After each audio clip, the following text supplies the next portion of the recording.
Hello students, let's start with the second chapter of history, kings and kingdoms. So many new dynasties emerged after the 7th century.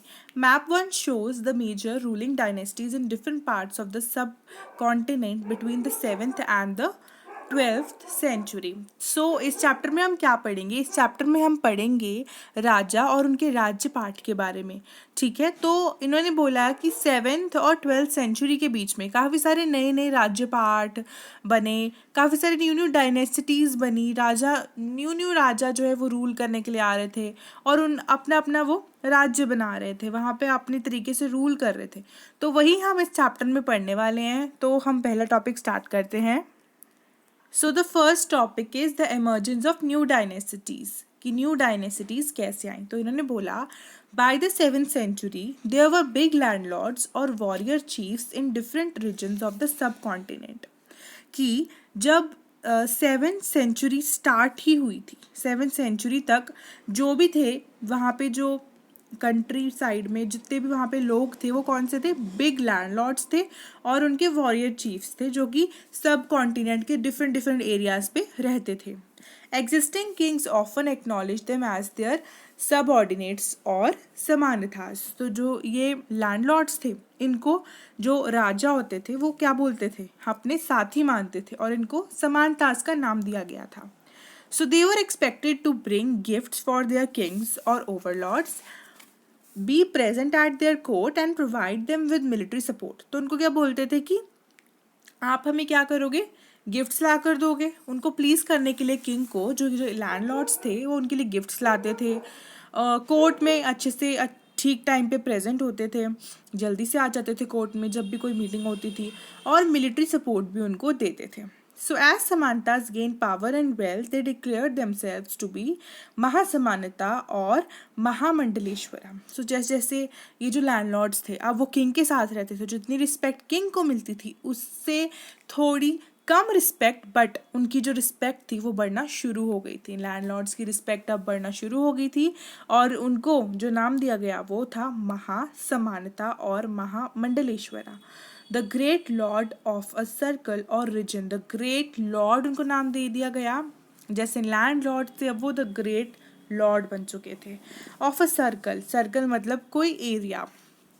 So and so on. Sometimes they asserted their independence from their overlords. कभी कभी overlords उनके कौन हुए? जो Kings होते थे वो उनसे अपनी इंडिपेंडेंस की बात भी करते थे. So one such instance was that इन्होंने जो इंसिडेंट्स बताया वो किसका है? राष्ट्रकूटास का in the Deccan.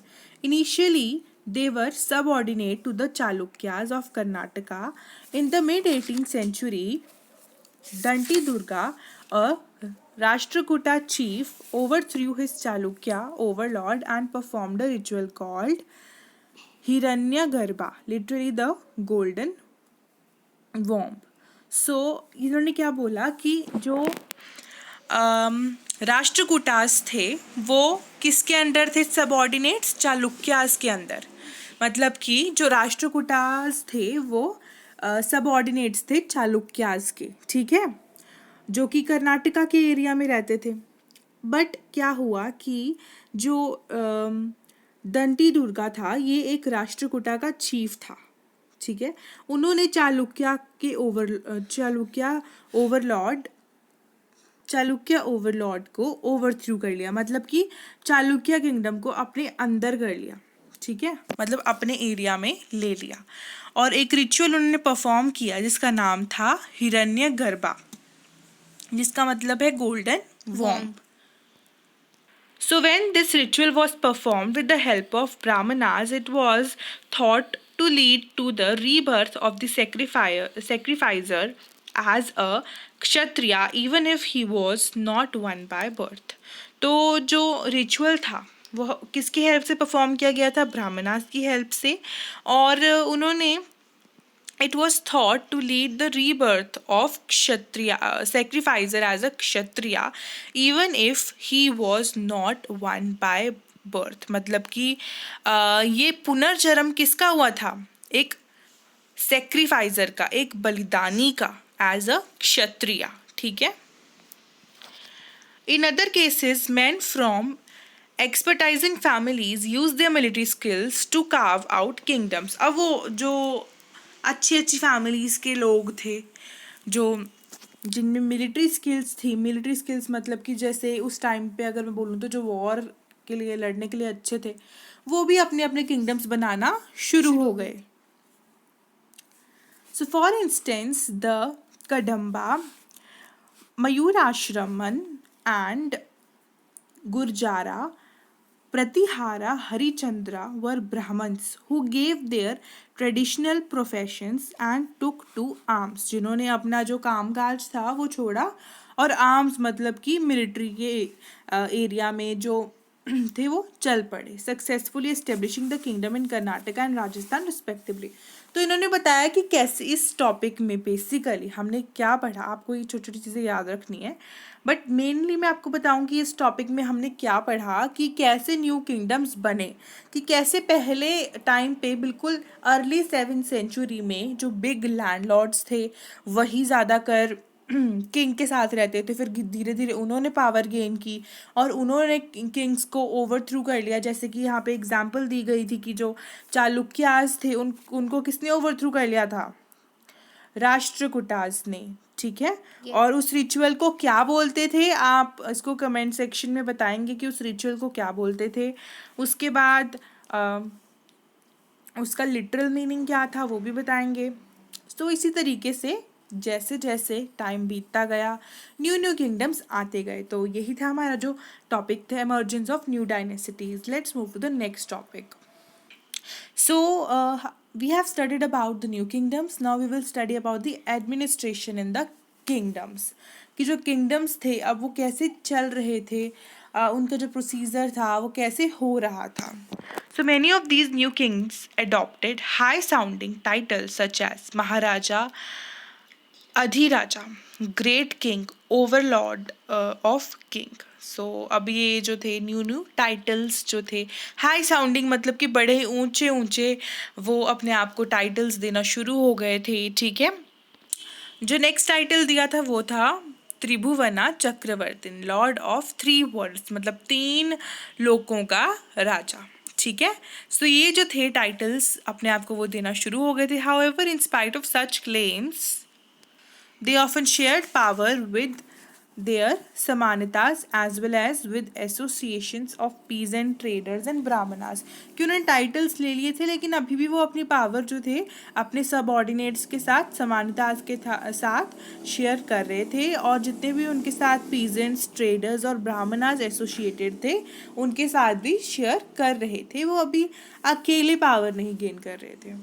So in each of these states, resources were obtained from the producers, that is, peasants, cattle keepers, artisans, who were often persuaded or compelled to surrender part of what they produce. अब एक reason कि वो उनके साथ share क्यों कर रहे थे अपना जो भी पावर थी, क्योंकि वो उनसे हेल्प लेते थे रिसोर्सेज के मामले में. जैसे कि जो पीजेंट्स हो गए, जो कैटल कीपर्स हो गए मतलब कि जो गाय भैंस चराने उनको पालने वाले, और जो आर्टिसंस हो गए वो उनको मजबूर करते थे कि आप अपना कुछ पार्ट तो हमें देंगे ही देंगे.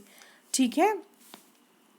अब ध्यान दीजिए यहाँ पर कि क्या लिखा है. Sometimes these were claimed as rent due to lord who asserted that he owned the land. अब लैंडलॉर्ड्स की भी ज़रूरत उनको थी किंग्स को, बट यहाँ पे किसका नाम दिया उन्होंने इसको? रेंट का. Revenue was also collected from the traders.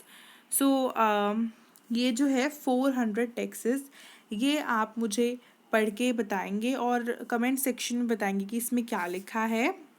सो अगर आपको इसका कुछ मीनिंग में प्रॉब्लम आ रही है तो पीजेंट्स का मतलब होता है जो फार्मर्स होते हैं. ठीक है. और यहाँ पे परसुएडेड का मतलब होता है फोर्स करना, किसी को मजबूर करना. ओके. कैटल कीपर्स आपको पता ही है. सो ये आप मुझे पढ़ के बताएंगे 400 टैक्सेस इसमें क्या था. And please start studying. आप लोग अभी से ही पढ़ना स्टार्ट कर दीजिए ताकि एंड में आपको कोई डिफ़िकल्टी ना आए. So let's read. Focus now. These resources were used to finance the king's establishment as well as for the construction of temples and forts. कि अब जो ये पैसा आ रहा था पीजेंट से, कैटल कीपर्स थे, ट्रेडर्स थे, जो भी रेवेन्यू रेंट जो भी आ रहा था वो किस में यूज़ हो रहा था? किंग जो इसको था किस में यूज़ कर रहा था?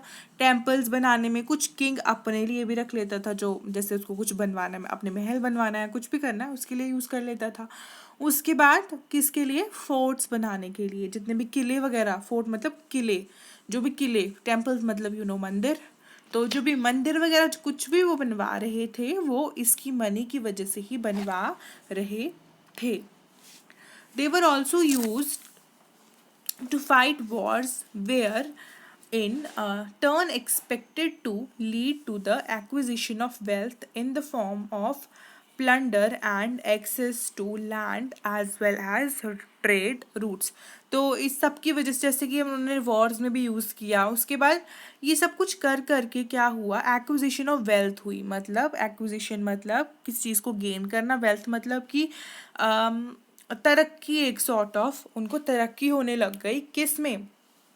जैसे कि लैंड उनके पास ज़्यादा हो गई और ट्रेड रूट्स भी उनके लिए बढ़ गए। वहाँ पे काफ़ी ज़्यादा उनके लिए न्यू न्यू रूट्स बन गए ट्रेड करने के लिए। So the functionaries for collecting revenue were generally recruited from influential families and positions were often hereditary। जो फंक्शनरीज थी मतलब जो मेन ग्रुप्स थे ना, लेकिन अभी भी जो किंगडम में वो वही थे जो बड़े बड़े लोग थे। इन्फ्लुएंशियल फैमिलीज मतलब कि जो काफ़ी ज़्यादा बड़ी बड़ी फैमिलीज से आ रहे थे। और हेरिडिटी मतलब कि जैसे राजा का बेटा ही राजा बनेगा, तो लैंडलॉर्ड का बेटा ही उसके आगे जो भी उसकी जॉब होगी वो होल्ड करेगा। तो ये सब कुछ चलता आ रहा था। So this was true about the army as well. Army में भी ऐसा ही हो रहा था कि जैसे कि जो कमांडर है, जो मेन जो हेड है, उसका बेटा ही उसकी डेथ के बाद हेड बनेगा। तो ये सब कुछ यहाँ पे चल रहा था कि जो बड़ी बड़ी फैमिलीज थे उन्हीं को मेन सपोर्ट मिल रहा था। अभी ऐसा ही चल रहा था। So this was true and in many cases close relatives of the king held their position। और जो king के जो close relatives थे, जो उसके जितने भी रिश्तेदार थे, जब वो किंग चाहे जब उनको कोई भी पोजीशन दे सकता था। मैं आपको फिर से ये 2 पैराग्राफ्स का एक बार कंक्लूजन देती हूँ। मुझे लग रहा है कि आप पता आपको कुछ इसमें प्रॉब्लम आ रही हो। रही बात इस बॉक्स की, तो ये मैं आपको चैप्टर ख़त्म होने पे एक बार फिर से डिस्कस कर लूँगी, but you have to read this, okay. तो मैं आपको बता देती हूँ हिंदी में कि इसमें क्या क्या हमने पढ़ा। तो देखो, जैसे कि हमने पीछे पढ़ा था कि हमने इस जो किंगडम्स थे वो न्यू न्यू किंगडम्स बनना शुरू हो गए थे। हमने ये भी पढ़ा, समान था उसके बारे में वो सब हमने पढ़ लिया। अब हम पढ़ रहे हैं कि वो किंगडम्स चल कैसे रहे थे। तो हमने देखा कि जो किंग्स थे वो अकेले पावर होल्ड नहीं कर रहे थे, उनके साथ समानतास, पीजेंट, ट्रेडर्स और ब्राह्मणास भी कहीं ना कहीं एसोसिएटेड थे। अब क्यों एसोसिएटेड थे? क्योंकि जो किंग थे वो पीजेंट्स, कैटल कीपर्स और आर्टिसन से, जो भी कलाकार वगैरह थे, उनसे क्या लेते थे? रिसोर्सेज लेते थे, या फिर रेंट कह सकते हैं, मनी लेते थे। ठीक है, उनको फोर्स करते थे वो कहीं ना कहीं रेंट देने के लिए। और जो ट्रेडर्स थे उनसे रेवेन्यू लिया जाता था कि आप जब यहाँ से यहाँ ट्रेड करवा रहे हो, कर रहे हो, तो उसका रेवेन्यू क्या हो रहा है, हमें उसका कुछ ना कुछ पार्ट चाहिए। इसके हिसाब से ये चल रहे थे। उसके बाद उन्होंने बोला कि जो रिसोर्सेज थे वो यूज़ कहाँ हो रहे हैं, वो इस पैराग्राफ में बताया गया है। The resources were used to finance the king's establishment. जो किंग जो बन रहा है अब राजा, उसको जितना भी काम काज करना है वो इन्हीं रिसोर्सेज से करना है। जितने भी टेम्पल्स कंस्ट्रक्ट करने, टेम्पल बनाने, मंदिर बनाने हैं, किले बनाने हैं, जो भी काम होगा अब किंगडम में पूरा इसी से होगा। जैसे कि कोई वॉर पे जाना है, उसके लिए जितना भी एक्सपेंडिचर लगता है वो पूरा इसी रिसोर्सेज में से निकलेगा। उसके बाद अब ये सब कुछ जब हो रहा था तो इसकी वजह से जो हमारी जो किंगडम थी वो जो है इकोनॉमिकली इंक्रीज करती है, उसकी वेल्थ जो है वो बढ़ जाती है। तो वही यहाँ पे लिखा है एक्विजिशन ऑफ वेल्थ। ठीक है, उसके बाद इन्होंने बोला कि जब जो फंक्शन, लेकिन उन्होंने बोला कि जो मेन हेड थे ना, वो अभी भी वही लोग थे जो कि अमीर थे, जो इन्फ्लुएंशियल थे, जिनकी फैमिलीज जो है इन्फ्लुएंशियल फैमिलीज थी। और अभी वो हेरिडिटी मतलब कि जैसे कि किंग का बेटा किंग बनेगा, फिर किंग किंग के बेटे का बेटा, फिर बेटे का बेटे का बेटा, तो ऐसे ही मतलब आगे ये फॉरवर्ड होती जा रही थी, ठीक है। सो आई होप आपको ये वाला पार्ट समझ में आया हो।